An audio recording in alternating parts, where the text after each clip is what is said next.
படிக்கணும்னு நான் ஆசைப்பட்டேன்னு அந்த மாதிரி எல்லாம் மாறி இருக்கான்னு பள்ளிக்கூடத்துல போய்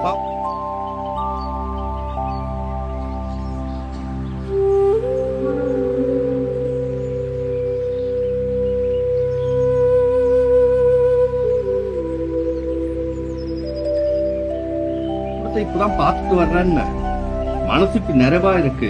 பிள்ளைங்க சந்தோஷமா படிச்சு விளையாடிட்டு ஆரோக்கியமா இருக்குதுன்னு இப்படிப்பட்ட தமிழ்நாட்டில் தான் பார்க்க ஆசைப்பட்டேன்னு நான் கண்ட கடவுள் செஞ்சிட்டு இருக்காருன்னு